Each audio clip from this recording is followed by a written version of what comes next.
आइए आज हम संख्या वाले प्रश्नों पर चर्चा करते हैं। जैसे सिर्फ संख्या दी गई होगी तब तो आप जैसे दो संख्याएं हैं तो एक्स वाई मान लीजिए, ए बी सी मान लीजिए, जितना भी हो उस तरीके से आप एक अल्फाबेट मान करके उसको निकाल सकते हैं। लेकिन अगर कहीं दो अंकों की संख्या दे दी जाए या तीन अंकों की संख्या दे दी जाए तब हम क्या करेंगे, इसको समझते हैं।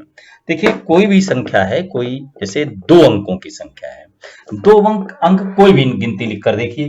जैसे लिख दिया आपने 14, तो दो अंक में स्थानीय मान देखिए, ये क्या है, ये 10 है और ये 4 है और ये मिल करके बनता है 14। इंग्लिश में तो ऐसे ही कहा जाता है जैसे कि वो डायरेक्ट प्लेस वैल्यू, जैसे 36, इस 3 को 30 कहा जाता है और ये 6 तो 36 हो जाता है। इस तरीके से जब कहीं भी किसी भी सवाल में अगर पूछ लिया जाए या दिया गया हो दो अंकों की संख्या तो क्या करते हैं, तो उसमें दो अंक जो होते हैं, एक होता है यूनिट डिजिट, तो यूनिट डिजिट, और एक होता है टेंस डिजिट, इकाई का अंक और दहाई का अंक।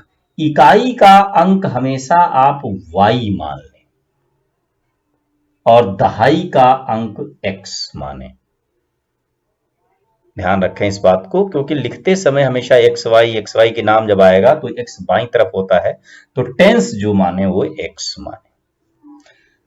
अब ये मान लिया, अब देखिए संख्या क्या बनेगी। संख्या बनेगी, देखिए 10 का 10 टाइम मल्टीप्लाई करके यूनिट जोड़ी जाती है, तो ये x है, इसको 10 से मल्टीप्लाई करेंगे तो आएगा 10x प्लस y, जोड़ देंगे तो ये आएगी आपकी संख्या। और अंक बदल जाए तो देखिए जो नंबर इधर आएगा उसी का 10 गुना किया जाता है, तो अंक बदलने में केवल ये स्थान बदलता है x और y, यानी जो रिवर्स कर दिया जाता है, नंबर जो है अपनी जगह इंटरचेंज कर दिए जाते हैं, तो उस समय अंकों का जब परिवर्तन कर दिया जाता है तो नई संख्या जो बन करके आती है वो है 10y प्लस x। ये इतना आपको करके रख लेना है। कोई भी सवाल शुरू करने से पहले पढ़िए सवाल को ध्यान से, उसमें अगर दो अंकों की संख्या की बात की जा रही है तो इतना तो आपको तुरंत समझ लेना है, लिख लेना है। ये तो हर सवाल में होगा ही होगा। क्या? इकाई का अंक y, दहाई का अंक x, तो संख्या बनेगी ये। अंक बदलने पर जो संख्या बनेगी वो ये। तो इतना आप जान लीजिए। अब जिसके बारे में जो कह रहा हो सवाल, बस शुरू कर दीजिए। अंकों की जोड़ की बात करता है तो अंक x और y होते हैं, x प्लस y हो गया। संख्या की बात कोई करता है तो संख्या ये हो गई।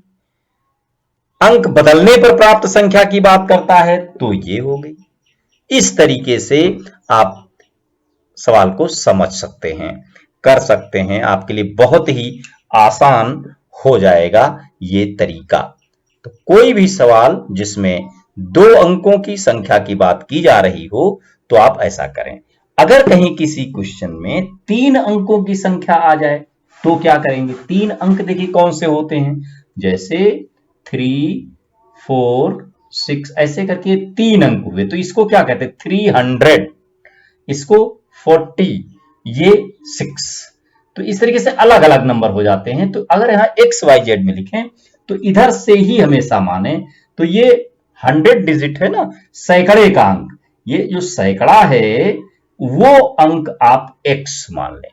और दहाई का अंक जो माने वो 4 मान लें, y, ये दहाई 4 है तो ये y हो गया बीच वाला।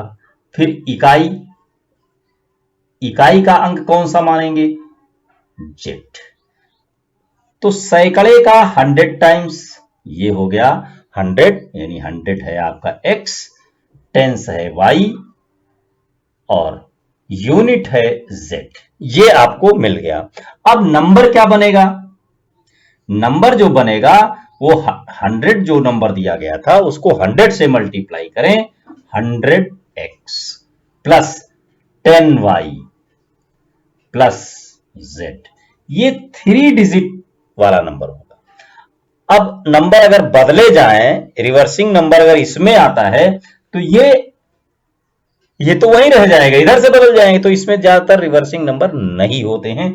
अगर रिवर्सिंग हो भी तो ये अंक मिडिल वाला सेम रहता है, एक्स और जेड बदलता है। रिवर्सिंग नंबर में देखिए जेड आगे आ जाएगा तो 100z plus 10y plus x, ये रिवर्सिंग नंबर है जब नंबर बदल जाते हैं।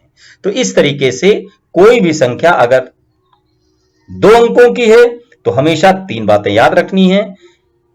x 10th डिजिट है, दहाई का अंक है, y इकाई का अंक है, संख्या 10x प्लस y है, अंक बदलने पर जो संख्या प्राप्त होती है, रिवर्सिंग नंबर जो होता है वो क्या है, 10y प्लस x होता है। ये बात